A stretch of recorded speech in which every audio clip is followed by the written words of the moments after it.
figuring stuff out. Here's my obesity. It don't look too bad. I got broad shoulders, about 310 pounds. I just weighed myself.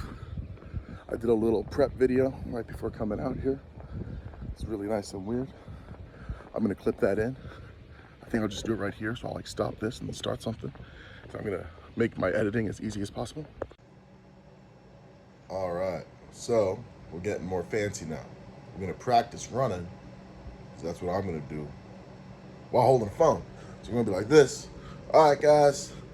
So I'll tell you some random stories and tell you things and then lose complete track of my subject. My buddy's watching the first video now. I just weighed myself. I weigh more than I thought. That's gonna give something. But I weighed myself more than I thought. Probably gonna cut my hair done, did too. And we're gonna start clipping things. We're gonna start moving and stuff. Maybe we'll use like Google Earth and be like, I did that. We're gonna see how complicated this gets. We're gonna be realistic here. Casual Ascent with Josh. What the heck is this, right? Casual Ascent. Ascension. Casual Ascension. I'm gonna start brushing my teeth more twice a day. That's what we're gonna start saying. Oh, I got like stuff on my back. We got like addresses behind me. That's gonna get edited. Anywho's, yeah. Boom, and I'm back, and we're going. So I'm working on my master's in engineering management. I complain because, like, again, obesity. I got everything you could ask for. Amazing wife. I have a good relationship with my mom. I have a good relationship with my father today. It's not exactly what I wished it was, but I'm very thankful that my sister and I kept him in our lives. By no means is he the worst dad in the world. Oh no. I've worked with some people now. Very thankful. They did their best. Both my parents. They're now divorced. They got divorced when I was an adult. So we walking. We just breaking that ice. That ice tray is flipped over and I dropped that ice cube under the fridge again. But we moving. Like, I didn't even fix my hair. Don't worry. Next video, maybe I'll just record myself doing my hair. I don't know. That one dude says just post a lot. And we're just trying to bring God into it. If you don't believe in God, you can believe I'm fat, I guess. Watch me try to do something different to lose weight, because man, I keep screwing it up. I've been beating myself up for far too long. So we're gonna have fun with it. I'm just walking right now, putting my hand in front of cameras. That's okay. Breaking ice, putting addresses everywhere. I'll just move if you guys hunt me down one day. That's okay. It is what it is. I like being open. So let's get down to the brass tacks. Brass is a board game that I used to play. It's pretty good. Has nothing to do with what I'm talking about. But at least you're not looking at World of Warcraft. Now you're just looking at me doing some randomness, making no sense, walking by vehicles, and going. And so we'll see. I don't want to show those people in their van because, you know, none of this makes sense. Maybe I'll clip this thing up because I'm not even making sense now. I'm just talking because I don't really like on here. So let's see. I was fat for a long time. Still am, but I know I cut off the story in the last one when that video ended, because I'm not going to make this very long either, because I didn't even charge my phone. But in the last one, I was talking about peer support. The awesome boss, she was fantastic, and I was working with, I'm already breathing. I was working with that new hire who was shadowing but was very professional. I skipped a whole bunch of stuff because I forgot. But the girl, the peer that I thought would be good, I showed her like, hey, you know, this is how much I'm making bonuses. This company's fantastic. This is how much money you can make. And I literally just straight up showed her my pay stubs. So I was like, yeah, look.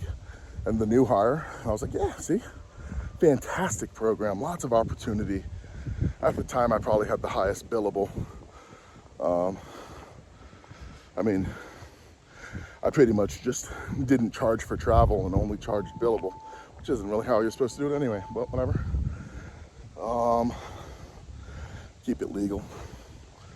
So then I was open, like, hey, yeah, you deal with different people. My supervisor at the time, who I felt very close with, she's a boss bee. I literally had it written on her door at the time. And I was like, yeah, man, I mean, she's a hard bee, but I used to curse a lot more. But she's, fantastic, she's good. I mean, I did not mean it in a derogatory negative. She can be a bee. And man, she's fantastic though. So, no negative implied, but that, the unprofessionalism. We had a vehicle I could use for helping peers move around the community. And I think it was easier for me to keep it overnight since I was going to check it out right in the morning. I just kept it because it was less of a drive. But I understand, and then I just took it out in the morning like I'd already had approved. But because I never returned it, it was no good. I hope I'm remembering this right. I'm not trying to play with it. And then there was another vehicle thing. I probably drove someone illegally somewhere. I don't know. That sounds like me. It helps them out. I don't care. So I guess I do know some boundaries and I just bypass them. But with what I do now, it's so rigid with boundaries that, my view right now is gorgeous. This is behind Dutch Wonderland, which tells you where I live. But, Dutch Wonderland in Lancaster, it's a beautiful park. I'm not going to worry about the reverse engineering of this right now. I give it to God. And I mean that to the full extent of what that can mean. So, yeah, peer support was my favorite job. I really liked supporting people. There were some very extreme circumstances. My brother was in that job, was exceptionally close to. Basically broke up with me. I mean, as friends, but we were so close. I mean, I was one of the 10 family members at his father's funeral. I've been to family get-togethers. I still love him, still care about him. But he had his own concerns. I was fairly blunt. He didn't want to even discuss certain concerns. And I think that's why I didn't respect the format of the boundaries he preferred. My issue with certain boundaries is he was trying to limit my concerns and my ability to discuss my concerns. So those aren't boundaries. To me, boundaries are what you do. And he chose to respond then in ending the friendship. And I can understand that. But boundaries don't control what others do. You can voice that if they continue that action, you will have a response. But you don't want to become controlling of others. So that's what it is. All this is about Weight Journey. This is weight loss. Weight loss and talking. Talking and just therapy, right? I don't study under him, right? I just study his books. Richard Schwartz is a psychologist. He invented, which there's multiple developments of it, right? So to say he invented it, he was really on the shoulder of giants. But what's called internal family systems, it's IFS therapy. He has a number of books. My father's even read a few. He's gotten into psychology since I had that quarter-life crisis back in 2018. And it's just about, it really parallels a lot in DBT, dialectical behavioral therapy, I find, where you kind of take the emotion and you can take it outside of yourself and visualize what's going on there and relate to it. IFS does a similar with body scanning. You have your protectors, firefighters, managers, and then you also have something called exiles and self.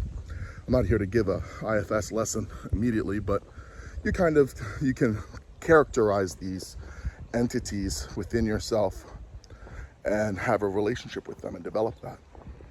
And that's been very helpful for me. I have a very vivid imagination, and my therapist has been fantastic. So a lot of people think therapy, weakness, disgusting, terrible. To me, it complements church. Church is essentially my primary therapy. We want to be masculine in the right ways. We want to take care of people. My wife trusts me. I trust my wife. It's a beautiful day out here. I haven't been touching grass enough, as they say in the video game world. Go outside and touch grass. The problem is I don't even have the gaming skills to show for it. I'm not some excellent gamer or anything. I just care. I'm curious to see if this gets any engagement. Just Joe Rogan talks about not reading the comments, and I'm so early on. I'll read the comments if I even get any. But we're losing weight. This is just wait. Come on a walk with me. Why not? You know how long the video is. You can just go on a walk. You don't even have to look at what I'm looking at, because half the stuff I'm looking at, it's beautiful. Or it's just World of Warcraft in the background, depending on how I choose to do this stuff. Lord help me if I do Ark Survival or something, I'll be screaming, oh my gosh, no, I'm losing everything, not again. Your hearts can drop with me when I lose my base for the 1000th time, because I'm terrible at PvP. When you're offline, they can still destroy it. So that's why you get a private server, blah, blah, blah, blah, blah. The immaterial has become so material. What the heck does that even mean? It should be a shirt. The immaterial has become so material in that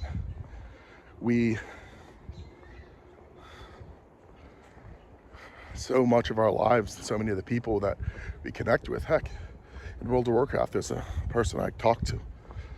He was an army veteran. We joke, or at least I joke, that he's a government psyop, because I'm finally starting to do stuff like this. So they have a few people in place. It's all jokes. I don't actually believe this. But who knows? That we talked to, I had a client, in peer support. Her community was entirely online. And I don't know if I can so discredit that. I know a lot of people in her program wanted to. I'm sure they still have. But she was very proactive in that community and very helpful. She was a moderator for a Twitch streamer. No, these are real communities.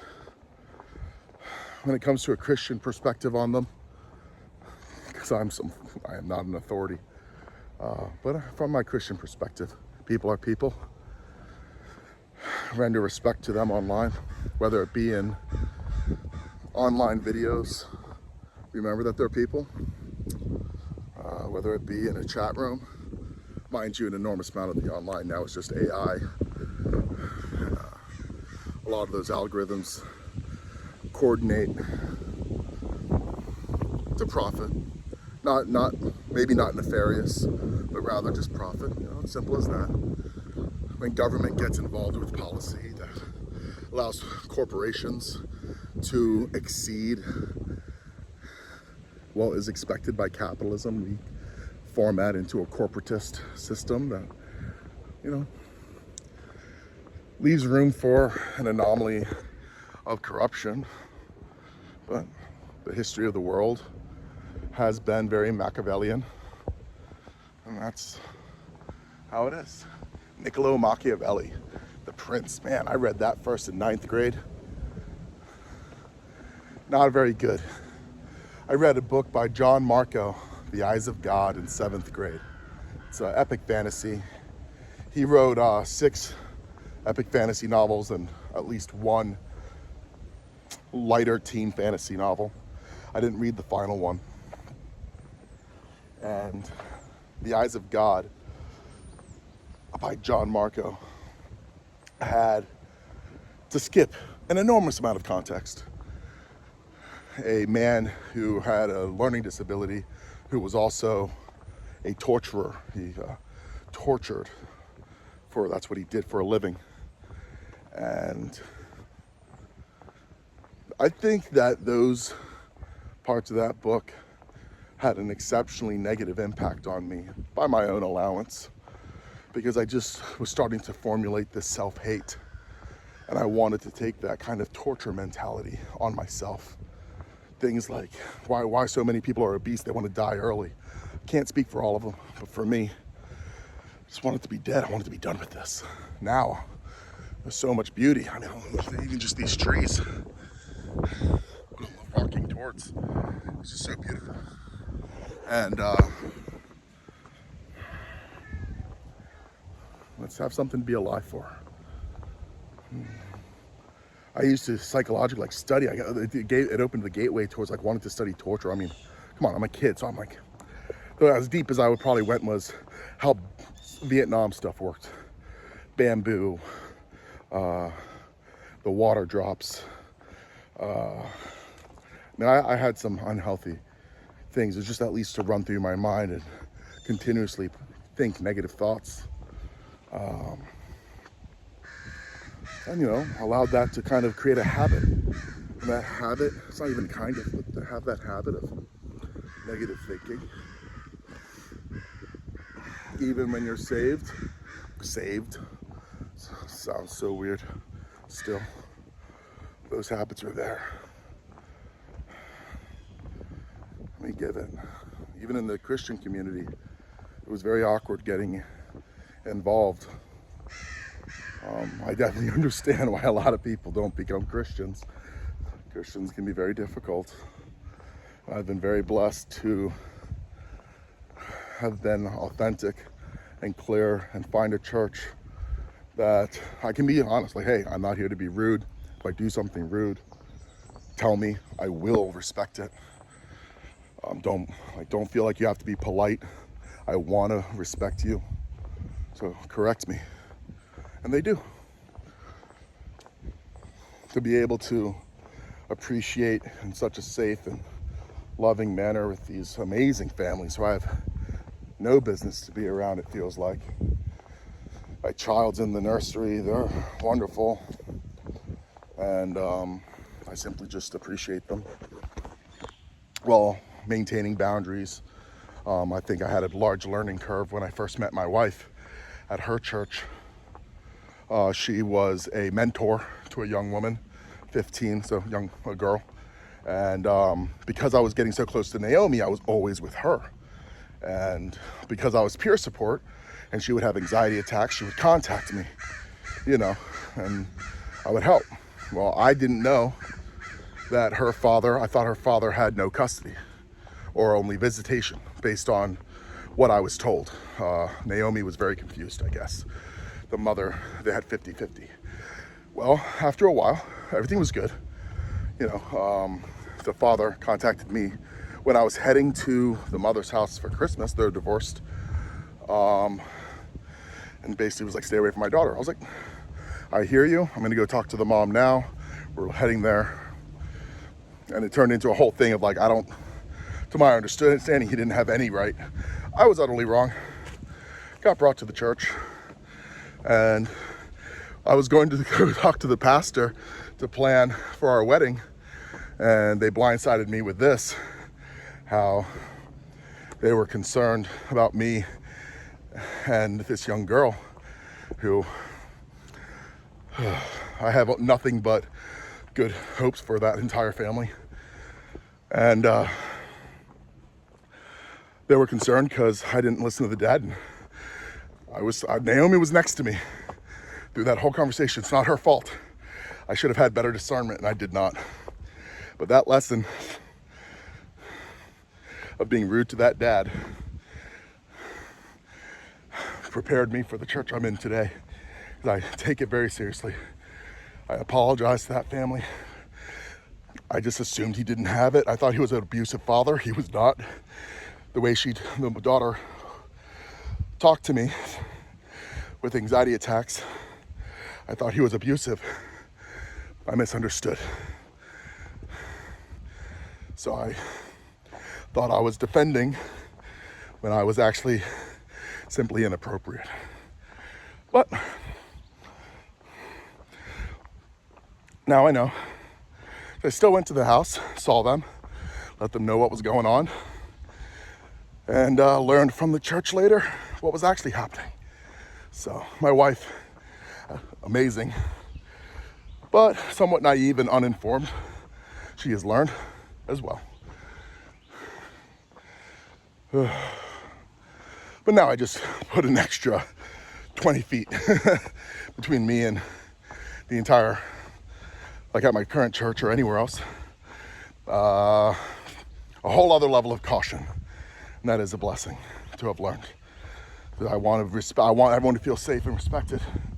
This hopefully doesn't make me sound like a monster, but if it does, well, by the grace of God, may I be saved. Because Lord knows there's enough things happening. Just because you're Christian or claim saved doesn't mean that you're safe. Doesn't mean any of it. It's by your actions. And so my actions for the rest of my life will depict that I've learned. Is that nice and awkward? Yeah. But I actually walked a little further than I expected. I'm on my way back now. Heading up my last hill.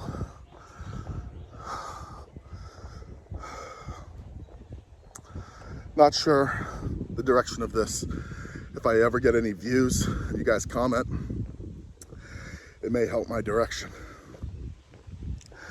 If I don't get no views, well, I got a little vlog of me processing information anyway. I'm a verbal processor. I do internally process immensely. But verbal's still really helpful. It's a different format. It helps.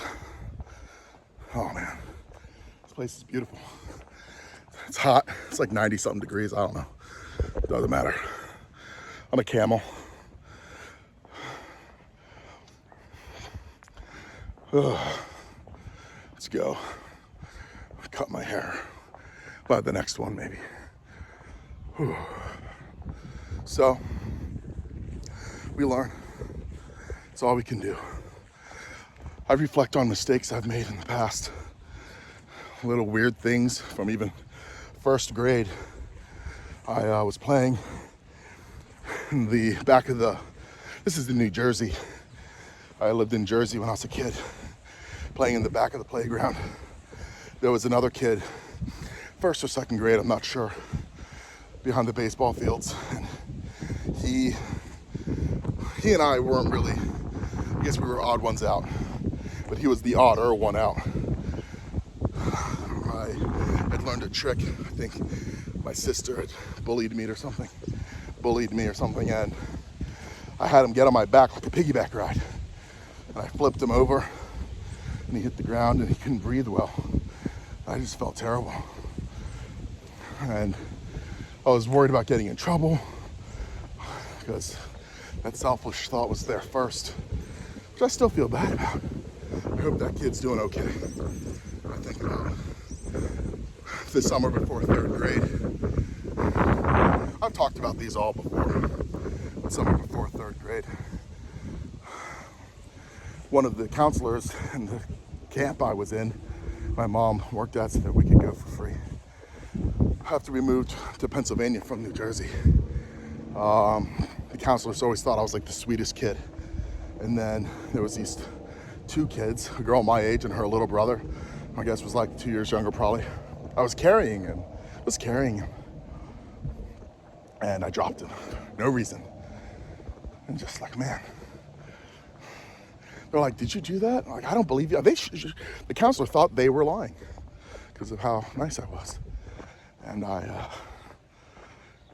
I was honest. I didn't really know why. I was curious of the social effect. It's kind of weird. But also I hope the best for them. It's really weird holding your phone up, walking around, talking. I'm not used to this. I guess you just get over it. But at the same time that summer, try not to beat yourself up, right? Like there was 2 girls who got stuck.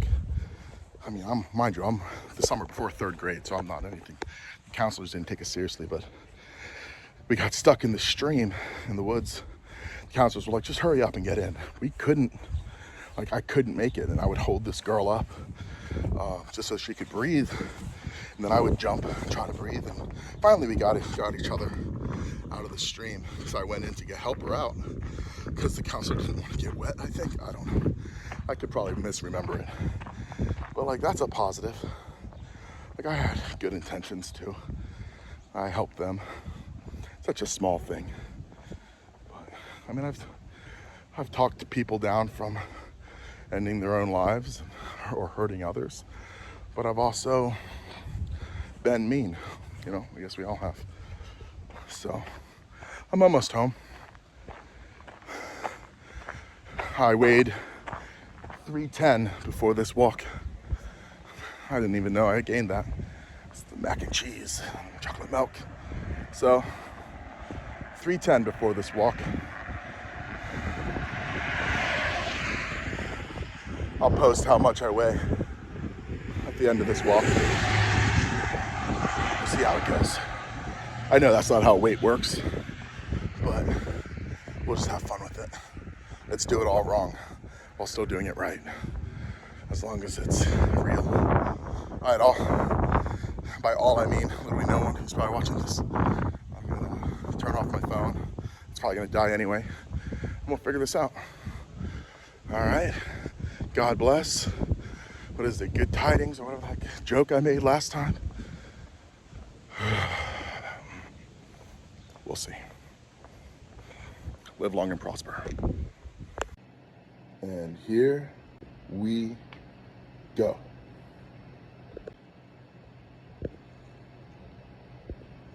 How does this work?